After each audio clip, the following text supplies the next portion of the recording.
On va parler bien sûr de ce livre, Le pouvoir au féminin, qui vous a demandé beaucoup de travail, beaucoup de recherche. Mais auparavant, on est allé au Louvre. Vous aviez choisi de nous emmener voir une exposition magnifique sur le XVIIIe siècle. Et c'est Juline Mareuil et Pierre Coussier qui vous ont accompagné, Elisabeth Badinter.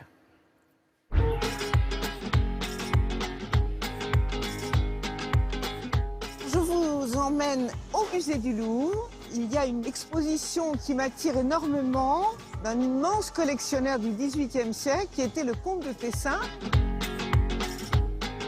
À chaque fois que je viens, c'est un vrai plaisir et une vraie fatigue aussi parce qu'on revient, on est exténué.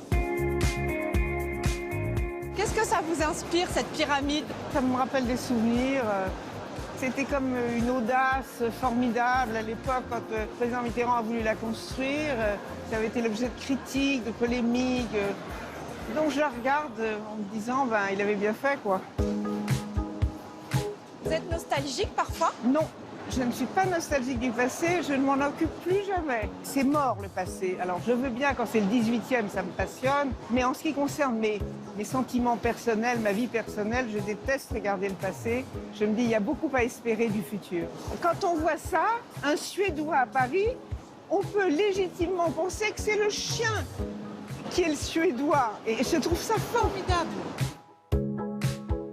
Quand je suis comme ça devant une exposition, ce qui me passionne, c'est de voir les détails de la vie quotidienne. Une des caractéristiques du XVIIIe, c'est que c'est un siècle des lumières, des philosophes, mais aussi du plaisir, mais aussi de la gaieté. Alors là, vous voyez, on voit tout à fait les chevilles, et même un peu plus haut que les chevilles, ce qui est déjà un petit peu osé, si j'ose dire. On a l'impression qu'on compte fleurettes. Il y a une sorte de proximité des sexes, moi, qui m'enchante. Qu'est-ce que ça nous apprend de la société d'aujourd'hui? Qu'on s'amuse moins.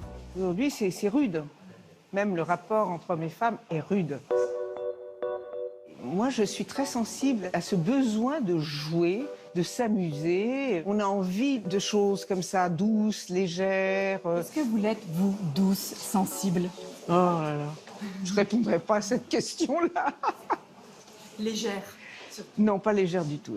C'est pour ça que j'admire d'autant plus que moi, malheureusement, on me fait défaut. Cette peinture très célèbre de Leda Elsigne, je la trouve à la fois très sensuelle, je dirais presque franchement érotique. C'est aussi propre à une certaine peinture du XVIIIe siècle. On n'est pas effarouché par ces scènes-là, ce que je trouve très sympathique.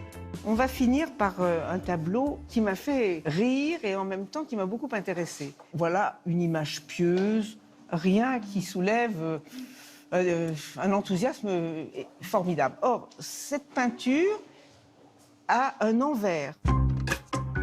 Et l'envers de ce tableau, le voilà. Elle a des très belles fesses, cette religieuse, il faut le dire. Ce qui m'amuse, c'est le truc. C'est comment on défie les normes, la bienséance. Et d'ailleurs, j'ai vu ici quelques messieurs rester un bon moment devant cette partie-là du tableau. Preuve que ça fait toujours plaisir.